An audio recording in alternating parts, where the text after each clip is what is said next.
Hello,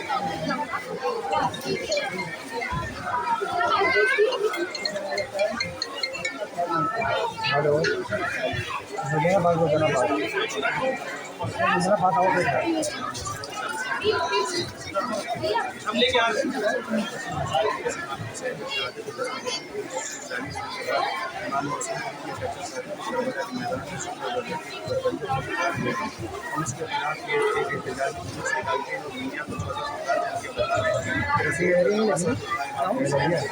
किस तरीके से उनके घर वालों को दुनिया के पहले आतंकवाद हम 1400 साल से उसी प्रवास के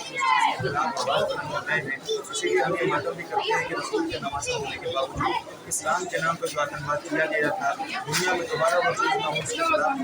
नजरदारी करते हैं। इसी तरीके से हम लोग अपने अपने इलाकों में मानते हैं, लेकिन इसी तरीके से पूरी दुनिया है रोजे के करबला में जा रही है। सारे हिंदू मुसलमान सिख ईसाई सब गए हैं। आप देखिए बड़े बड़े सारे लोग गए हैं। आप पीछे आओ, रिलीजियस गैदरिंग जिसे कहते हैं वो सबसे बड़ी करबला इराक में इमाम हुसैन के रोजे पर होती है। लोग 80-90 किलोमीटर पैदल जाते हैं और फिर इमाम हुसैन की श्रद्धांजलि अर्पित करते हैं। भारत से हमारे जा चुके हैं, बहुत बड़े बड़े हमारे फिटनेस भी गए हैं यहाँ से। हमारे यहाँ पे आके देखिए इमाम हुसैन का पैगाम है जो हम समाज के सामने पेश कर रहे हैं। और ये उनका 40वां इक़रार मनाया गया। ये हम एकता का और अखंडता का पैगाम समाने के सामने देते हैं। आप इस जुलूस में देखिए हमारे सिख भाइयों ने यहाँ पे लंगर और भंडारे का इंतजाम किया है। हमारे सुन्नी भाई यहाँ पे शपथ ले रहे हैं, हमारे शिया बरादर लगे हुए हैं सबकी खिदमत के लिए। और दुनिया को ये बता रहे हैं कि हम एक हैं और एकता का पैगाम देते हैं। और हिंदुस्तान जो हमारा अज़ा है यहाँ पे सबसे जो आज़ादारी होती है वो हमारे हिंदुस्तान में होती है। और इमाम हुसैन की तमन्ना भी थी कि वो हिंदुस्तान आना चाहते थे। इसी इमाम हुसैन के पैगाम को दिल में समेटे हुए हमारे जो हिंदुस्तान है जो हम को सीने से लगाए जैसे बेटा ईसाई है हमारे यहाँ से मिलकर इस एकता के पैगाम को इमाम हुसैन के ज़माने के सामने पेश कर रहे हैं। जिस तरीके से गांधी जी ने साबरमती आश्रम से गांधी मार्च में अपने साथ 72 लोगों को लेकर चले और उसमें औरत और बच्चों को लेकर चले और उन्होंने कहा कि जिस तरीके से इमाम हुसैन बहुत से अपने 72 साथियों के साथ निकले थे उसमें बच्चे थे औरतें थे, उसी तरीके से हम भी निकले और उसके बाद हिंदुस्तान को आना। इसी पैगाम हम समाज में दे रहे हैं कि आइए और जुल्म के खिलाफ खड़े होइए, जालिम के खिलाफ खड़े होइए और मजलूमों का साथ दीजिए।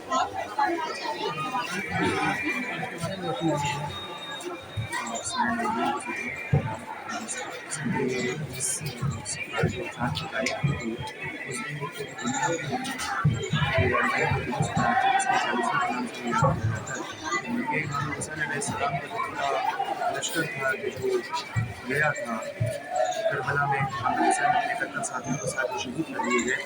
उनकी याद में जो 40 दिन की शहादत को 10 मिनटों के बाद पूरे होते हैं, लेकिन 20 सफर हम ये 40वां मनाते हैं। इमाम हुसैन को पूरी दुनिया में मनाते हैं, हम तो अपने इलाकों में मनाते हैं। सारी दुनिया के लोग करबला इमाम हुसैन के रोज़े पर जाते हैं और वहाँ जाने के बाद इमाम हुसैन को श्रद्धांजलि देते हैं। हमारे मुल्क से भी बड़े बड़े पंडित वगैरह भी गए और सारे जितने बड़े बड़े दानिशवरान गए, बड़े बड़े लोग जितने भी अपराध जो जिसको अफोर्ड कर सकते हैं वो सारे लोग जाते हैं, इमाम हुसैन को श्रद्धांजलि अर्पित करते हैं। श्री श्री रविशंकर जी एक बार जा चुके हैं और ये सारे लोग जाके इमाम हुसैन को पूरी दुनिया भर से लोग हर साल दुनिया का सबसे बड़ा मजमा इमाम हुसैन के रोज़े में इकट्ठा होता है। और जो नहीं जा सकते वो अपने अपने इलाकों में इसी तरीके से जुलूस निकालते हैं इमाम हुसैन की याद में। तो सारी दुनिया में इस जुलूस को निकाला जाता है इमाम हुसैन की याद में और उनके कत्ल साथियों की याद में। तो जुल्म और रज़ियत हुई थी उनके साथ और दुनिया का पहला आतंकवाद जो इस्लाम के नाम पे इस्लाम के गद्दारों ने किया था उसके खिलाफ जो एहतजाज की और प्रोटेस्ट की आवाज़ है सारी दुनिया में हम बुलंद कर रहे हैं।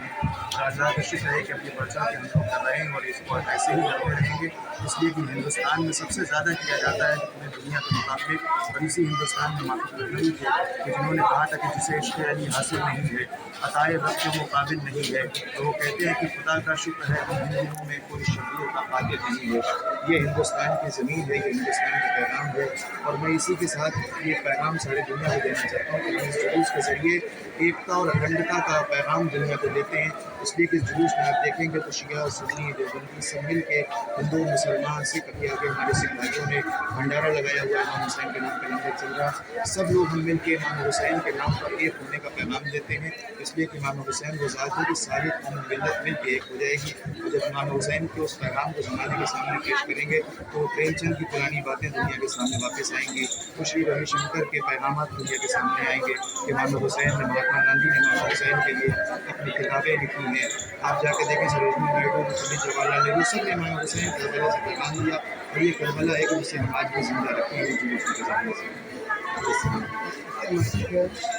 اس کا مقصد ہے کہ زمانے کے سامنے ہم یہ اعلان کر رہے ہیں کہ ہم ظلم کے خلاف نہیں کھڑے ہوتے، ہم ظلم کے خلاف کھڑے ہوتے ہیں، اور آج بھی آپ دیکھیں کہ یہی کربلا ہے کہ جب نے کربلا والوں کو دل میں بسایا تو چھوٹا سا ملک ہے ایران جو دنیا کی بڑی بڑی سپر پاور کے سامنے کھڑا ہے، ہم یہی کہتے ہیں کہ امام حسین کے پیغام کو اپنے دل میں لے کے چلیں گے، تو جیسے ڈانڈی مارچ میں مہاتما گاندھی نکلے تھے، اب انہوں نے صرف 72 لوگوں کو لیا تھا، اس 72 میں عورتیں اور بچے شامل تھے، اور انہوں نے کہا کہ جس طریقے سے امام حسین اپنے پیغام اپنے لشکر کو لے کے گئے ہیں اسی طریقے سے جائیں گے اور ہم جیت حاصل کریں گے، اور پھر آپ دیکھیں کہ ہندوستان کو اس کے بعد آزادی ملی، بس اسی پیغام کو ہم آگے بھیجتے ہیں کہ اگر امام حسین کو کوئی دل چاہیں اور ان کے اصولوں پہ چلے گا تو یقیناً وہ ہر ظلم کے آگے کھڑا ہوگا اور ظلم کے خلاف کھڑا ہو کے آواز دے گا کہ ہم حسین کے ماننے والے ہیں، ہم تھوڑے بھی ہوں گے تو ہم بھاری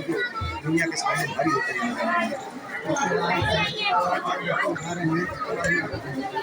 دیکھیے امام حسین کے 6 مہینے کا بچہ ایسا تھا، جب امام حسین نے کربلا میں آواز دی کہ کوئی ہے جو میری مدد کو آئے تو 6 مہینے کے بچے نے بھی خود کو جھولے سے گرا دیا تھا، یہی وجہ ہے کہ یہ قوم کے چھوٹے چھوٹے بچے آج آپ دیکھیں یہ سب سر پہ پٹی باندھ کے نکلتے ہیں، اور نکلنے کے بعد یہ سارے بچے دنیا کو بتاتے ہیں کہ کربلا کیا ہے، اور یہ چھوٹے چھوٹے بچے بھی کہتے ہیں کہ ہم ہر اس طرح کے ظلم کے خلاف کھڑے ہیں اور ہم صرف اور صرف مظلوموں کے ساتھ ہیں۔